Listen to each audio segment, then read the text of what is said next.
There's no reason to become alarmed, and we hope you enjoy the rest of your flight. By the way, is there anyone on board who knows how to fly a plane?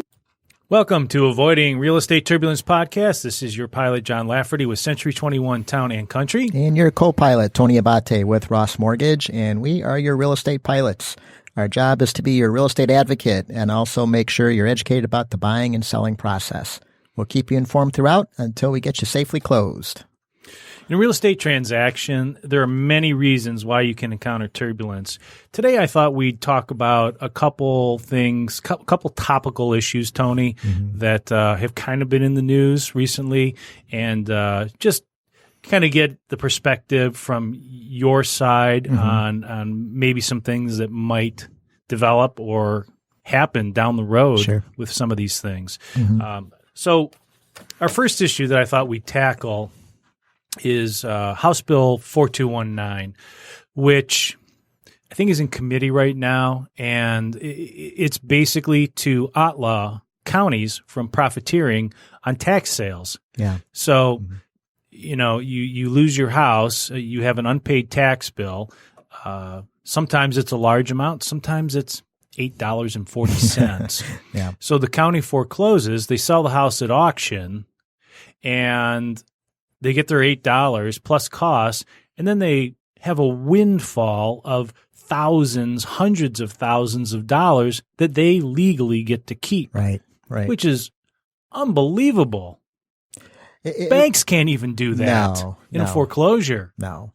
You're exactly right. I'm not quite sure how we got there, but it's an interesting thing. And so, you know, to summarize, John, correct me if I'm wrong. So, I have a home or a piece of property and I owe $2,000 in taxes and I just can't pay it. It's done. I don't have any other liens, but I do owe the tax man this $2,000.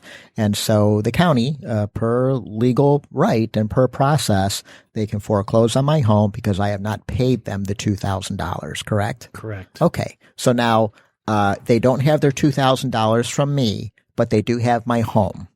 So what happens next? So what happens next is first the sheriffs show up, they throw you out.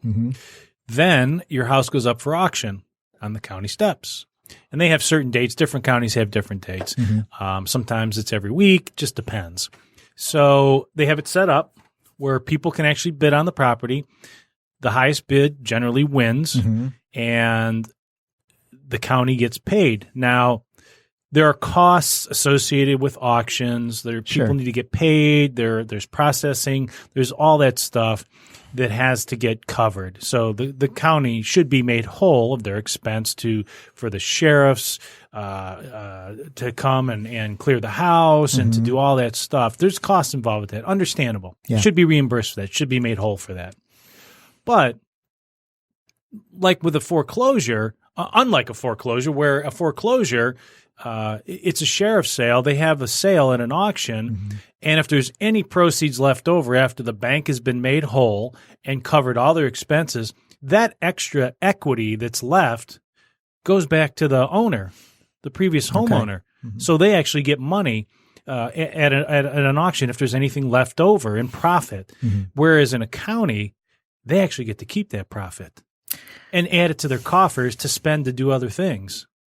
So going back to my scenario, so I've owed $2,000. They've taken my home. Maybe it's worth in an open market $100,000. It goes to auction, and maybe an investor buys it for $60,000. And so it's a good buy for him because he can do whatever and then turn around and sell it for $100,000. But the county got that $60,000, didn't they? Even though they were owed $2,000. They did. Yeah. They got to keep all of it. That's the rub, isn't it? Yeah. So there's legislation afoot, and then what'll happen with that? So the legislation afoot, what it'll do in its current form as it sits now, it'll stop the counties from profiting. So, hey, county, you foreclose on the house, you're going to sell it at a tax auction, whatever you sell it for. You get the money that makes you whole with the back taxes, whatever your expenses were for the sheriff to come in, clear the house, to cover those costs and any other paperwork and processing fees that you have to cover that. And whatever's left goes back to the homeowner, the previous homeowner. Yeah, I think that's fair. You know, I don't think the treasurer's office was ever designed to be a profit center, really, right? Now, of course, there are some out there that would say, well, hey, if you don't pay your taxes, Consequences, man. It's the way it is. Yeah. Consequences. You lose it. You don't get to keep anything. Which. But the cynic in me says, how is that money then allocated within the county? We don't really know. The magical general fund, of course, not. So, there's always dialogue around election time about budgets and so on and so forth. And I've always been an advocate of, before there's talk of either cutting a tax or cutting an expense, somebody really needs to get out the magnifying glass and look at what's happening in the budget right now. And this is a great example. You have these windfall monies coming in, and there's no real accountability as far as genuinely to that profit. There's nothing that says, okay, we sold this property, we had a net profit of X, here's where that money goes. It's not happening, is it? No, it's not. And so, accountability and transparency seem to be two words that don't enter into the thought of people that run county government, people that run city government.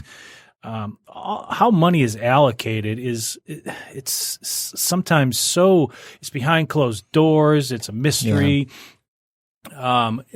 And look, there's several lawsuits right now. There are people suing Wayne County, Oakland County, and several other counties for foreclosing on their house, having thousands of dollars in extra equity, and the county kept it. Yeah. And so those people, though, who knows if they come out whole on this, but that's been a big complaint in Wayne County for years, right? Is that people in Detroit were losing their homes. Yeah. They owe back taxes of maybe $5,500 or whatever, and the house sold for $70,000 at auction, and the homeowner got nothing. Yeah. That equity that they'd paid for years. Well, and unfortunately, this probably tends to impact either lower income folks or folks that maybe don't have good knowledge of the process, because the first knee jerk reaction that somebody might say is, well, why didn't they just sell the house in the first place and then pay their tax bill? Well, this might be a home that's been in the family for generations. They don't know who to contact. They just don't know how it all works. All they know is that a notice was just taped to their door. And I think the other thing that happens with this, John, and we've seen this with certain brokerages, is because all this extra padding in the profit from the sale, there's entities that are going to, quote, help the county expedite these transactions. And what's going to happen? Their fees will be inflated. And so suddenly there are entities out there that, let's face it, they're profiting on the backs of taxpayers only because of that mechanism that's in place that really it's uncapped, isn't it, as far as what the county could sell a property for? I mean, it's whatever the market will bear. Absolutely. Yeah. It's not like when you have a foreclosure auction, I can't speak to what it is right this minute, but back in the day when there were hundreds, thousands of properties back in 08, 9, 10, 11, when there were, a big number of foreclosed properties, there were some properties that banks were going to take whatever they could get. Yeah. It was what it was. It was a loss. But there were other properties where there was a minimum threshold that had to be met, and saw this not a lot at county tax sales or at auctions on the county steps, county building steps. But I did see this when you had particular auction houses who would actually auction off 60, 70 properties. There's certain auction houses that come to mind. And I would say darn near every one of them had a minimum threshold, and it was right there disclosed that if the minimum threshold isn't met, and of course they don't tell you what the minimum threshold is, but if it isn't met, then whoever the winning bid is, they think they've won. They're happy. They got a house and they got it at a good price. And then the bank, steps up after and says, "Yeah, no, I wasn't sorry. We're taking that back. We're gonna sit out it a while longer." Yeah. So there was some of that going on, but with the county, and this leads to sort of the backroom deals, right? And I had a friend who would go to these auctions and said that you go to these enough of these and you run into the same people over and over again. And so they would kind of have a gentleman's agreement. Which ones you bidding on today? Well, I'm going to bid on these, this, and this. Okay, well, I'm bidding on this one and this one as well. So I'll tell you what, I'll make you a deal. Don't don't bid on me, so we don't bid up the price on these couple, and I won't do on these couple. Does that work for you? Yeah, it works for me. So you have, a gentleman's agreement among some of these bidders not to bid up the properties. So it's less money that goes to whoever the foreclosed property is, party is. Yeah. Not fair market forces at work. Yeah, John, I think that the real issue I have on the tax foreclosure bill that hopefully will pass is that, again, the county treasurer's offices are meant to work within a balanced budget environment.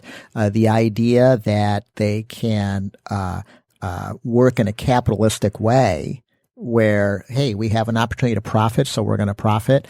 That's not really how the department is designed to operate. So I really think that there's a foundation problem with the way that they're doing it right now. So I hope there's some traction behind this. Agreed. And I believe there is, because there's only been a few county executives that have weighed in on this and said, well, wait a second, you can't take that away from us. We need that. That's part of our budget. We've got to have that. There's a few county executives that have come out and said that. Now, crickets from Oakland, Macomb, Wayne. Okay. Nothing regarding this. It's just. Yeah. I don't know how a politician can say that and still save face in front of their constituents and not look like, I am advocating a mechanism that's going to profit on the backs of people that are going through a tough time and not be transparent with how it's going. It's not the appropriate way to handle that. So, but it's really something about how long it's been going on unchecked, really. And be an interesting audit to find, well, how much net did the treasurer's offices earn without any disclosure, without any outside audit to say, well, wait a minute, you foreclosed on 50 properties and your net profit, unexpected. Let's face it, when they set their budget at the beginning of the year, there's not an income line item that says profit from the sale of foreclosed properties. Their income is their tax revenue. Right. It's unbelievable. It's like a reverse hole in the bucket, isn't it? And what happened to that money? Where did it go? What was it used for? Yeah. If it's not accounted for, right? Mm-hmm. Yeah. What was it used for? Absolutely. Dark hole. It'll be interesting to see how that one plays out. It will. Yeah. It will. Mm-hmm. So our second topic that I thought we'd discuss, and it seems to be at the forefront now, is short-term rentals. Mm-hmm. There's a House bill sitting in committee, has been there for probably 7-8 months. Don't know what's going to happen with it. Don't know if it's going to make it out of committee. But basically, it would allow people the right on property that they own to have short-term rentals, no matter if an HOA or language in a deed specifically doesn't allow it. Okay. It would give the property owner the right, since they own the property, to do with it as they will, turn it into a short-term rental without classifying it as a commercial property. Got it. So, so that's the gist of it, and it's just kind of sitting in committee right now. So I'm curious from a lender's perspective, what could be some issues with a primary residence that's being rented out maybe in the summer, 3 months. Sure. Between, so a beach house, for instance. Right. Some place on the water, and they rent the house out July, August, September, consistently, and they just go live somewhere else. Right. Are there any implications on the lender side for somebody that's got a 10% down mortgage or something like that? Yeah. I'm going to go down two paths with this, John. When somebody purchases a home and their intent is to treat it like a primary residence, that intent is pretty clearly understood. You're going to live here. This is your home base. The utility bills are in your name. You come to this address after work every day. This is where you are living. And now I will tell you that if somebody's plans change, if 2 years down the road you say, you know what, I'm going to buy another home, but I'm not going to sell this, my prior primary residence. I'm going to use it as a rental. That's really okay. It's okay if your plans change. It's not okay if you say you're going to use it as a primary residence with the intent of not doing so. So it kind of comes down to your question, John, of what was the intent at the time of purchase. If somebody buys that home and 2 months out of the gate, they start having rental income from it, lender's probably going to have a problem with that. That's going to view as a breach. We gave a rate that was based on primary residence. We permitted a down payment that was based on primary residence. And it's clear, because it happened so quickly, that wasn't the intent. Now, let's take another scenario. So somebody's owned that home on Lake Michigan for 20 years, and 20 years ago, B&B wasn't a thing. I think that was a liqueur. It wasn't a rental tactic. And so now this individual sees this being done and says, you know what? I don't want to be here when the tourists are here. I'm going to rent this house out. That individual would not have a problem with their current mortgage lender if they choose to now say, I'm going to rent this out for 3 months out of the year. I think it makes for interesting potential impacts on value if this kind of thing starts to happen in neighborhoods where it had not historically happened before.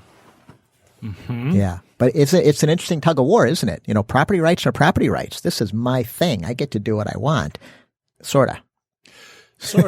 So, and I see both sides. Mm-hmm. I can see both sides. You have a beach house that you purchased, or a cottage, whatever you want to call it, on Torch Lake, and you've been going up there every summer, and then you spend every weekend up there, sometimes 3 days a week, and the house next door to you sells to an investor, and every weekend you have crazy. Now there are crazy people to go to Fire Lake or to Torch Lake, anyways. Okay, right. I get that, but let's just take the scenario that your neighbors on either side of you were good neighbors for the longest time, and yeah, you guys did some stuff, but all of a sudden you've got younger people coming up there, and they're up there to just have a great time, get crazy in the water, party, loud music at night, and you're up there. Yeah, you want to have a good time too, but you also want some peace and quiet, and that's part of the reason you bought it in the first place. And now every weekend throughout the summer, it's different people trotting in and trotting out. Right. I can see that other person's side that this is infringing on my property and my right to enjoyment of living here. Yeah. And I guess I have a question for you, John. So is the House bill designed to permit a homeowner to do that regardless of homeowner association restrictions or deed restrictions? Or do we know do we know what the intent of the bill is? Right. So good question. And I'll tell you why I ask. I'm sorry. So if this is a subdivision where suddenly this is happening, where it had not happened before, I can absolutely see the homeowners getting together and saying, you know what, we never had an association, but we need one now because this is getting out of hand and it's going to have a negative impact on many of us. So as it stands right now, we talked about that bill that's kind of sitting in committee right now. As of right now, there's a couple cases that were decided very recently, actually, where a homeowners association did sue somebody to stop them, to prevent them from short-term rentals, leasing their house out to these people for the exact reason the neighbors were complaining. And so the association sued to prevent this and won. Yeah. So currently, that's precedent. Yeah. So if an association doesn't want that, they can sue to stop it and prevent it. Yeah. Now, as we talked about, you can see both sides of this. You can see the owner's right. Hey, I just want to be able to make some income on it. I can't get up there every weekend. But I also see the other people's rights. So this is really causing a problem in here. If everybody decided to do this, could you see our property values in here going down because people don't want to come up here anymore? Absolutely. It's just a bunch of young kids who want to come up here and get crazy on the lake, and the people who've lived there for a long time aren't enjoying it so much anymore. Right. Now, let's face it, a group of folks, young or old, if they're going to be there for a week, they're not going to have the same care and concern of maybe even somebody who's going to rent it for 3 months in the summer, or certainly not like a property owner. That's just not how it works.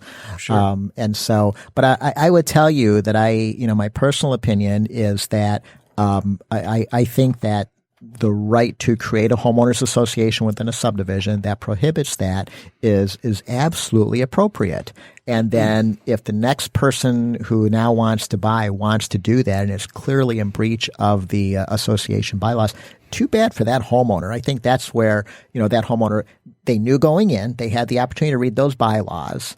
They agreed to abide by the bylaws, and now they want to do something different. I think it was appropriate that homeowners association won the suit. Yeah, I don't disagree with you. And I will tell you, looking at it also from maybe 10,000 feet, if something like this if it's permitted on a bigger scale, can't you see a point where investors start jumping in because they can have these short-term rentals and make more money? So it makes more sense for them to possibly look at beach communities and waterfront properties and desirable areas, downtown areas, to buy these properties and to drive up prices in these particular areas, because they have the benefit of, they have deep pockets. So they can pay whatever they need to because it makes sense for them. So you can further see that there's a possibility that if this is really allowed to proliferate, you could end up with artificially high prices for who knows how long. Yeah, I agree with you, and it's a twist to the zoning too, isn't it? I mean, that was never if this was, in the example you're citing, if these were homes that were zoned residential, that kind of activity was never the intent of what that zoning. I read anecdotally a couple other interesting things, especially in communities where they were kind of the sleepy vacation area, and now suddenly it's come into its own. It's very, very popular. And so now you have a home that's a residential home, but it sleeps 18 or it sleeps 20. And interestingly, the entity that has been griping about that kind of thing, and I think appropriately so, is hotel owners. Oh, yeah. They're saying, hold the phone here. As a hotel owner, I have to have a certain amount of parking spaces. I have to, ensure ingress, egress. I have to do this, and this. Got to have fire exits. Right. I've got to have smoke alarms. I've got to have all these other things. Yeah. You can see how something like this. Now, I still believe that people who own a home should have if they want to do that, they should have the right to do that because they own that home within reason. Within reason. And so you can see if this continues, municipalities are going to jump in and say, okay, hey, wait a second. So we require certificates of occupancy for people who rent out their home long term. Yeah. Well, if you're going to start doing these short-term rentals under 28 days, we're going to start requiring you to have a certificate of occupancy as well. Your house is going to have to pass inspection, and maybe instead of every 2 years, because you have a long-term tenant in a long-term rental, since you've got people coming in and out every week or once a month, twice a month, different times, maybe instead of having a 2 or 3 year permit that it's good for, maybe we got to come out every year and inspect your house and make sure everything's legitimate. I can totally see cities and townships and villages doing that. To stay on top of it. I think that's fair. I think it's a fair conversation between the municipality and the property owners to say, you've turned a corner into having a home that you happen to rent out into. This is really now a business entity, and it needs to be treated as such. Zoning, code compliance, all the trappings, and that's a fair conversation. It'll be interesting to see where this turns out. Yeah. It will, and I don't know if you see lenders doing anything differently if this becomes widespread, more of these short-term rentals. I don't know if you see a lender possibly putting language into their loan docs to address it at some point. Yeah. His lenders were all about stability, right? And so if somebody has a history of owning a property that they've rented out on short-term rentals for a duration of time, and that income is reported on their tax returns and shows a certain pattern, we're really okay with that. I think the watchful thing would, again, come back to that zoning. When you have a residential mortgage, you can't we won't allow a property that is zoned anything other than residential to secure that. And so if a community goes into, here's what I can see, John. So a community has had these properties that are zoned residential. everything on the beachfront is now B&Bs. And so they say, you know what, we're going to change the zoning. Nobody's living in these homes anymore. Well, now that person who bought that property using a residential mortgage, if they go to refinance or if they go to sell, they're probably not going to be able to get a residential mortgage anymore because it's no longer a residential property. Interesting. Yeah. So I guess it's keep your ear to the ground as to what's going on in your community and what might happen.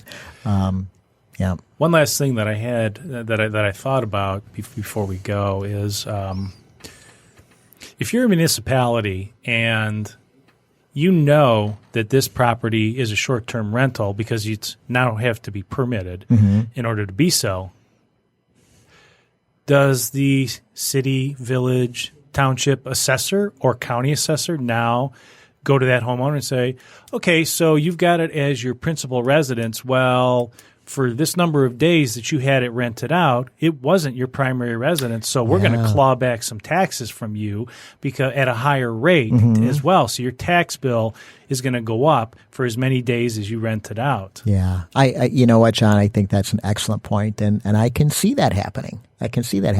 Because let's look at it. Chances are that person who is renting out that property for a period of time has some other home that they're claiming their principal residence exemption on.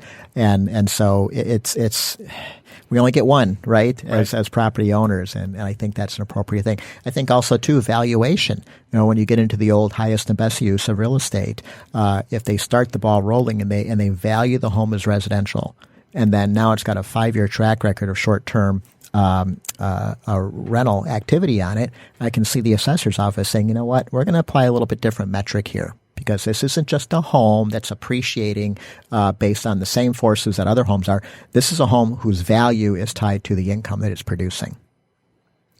Yep. Yeah.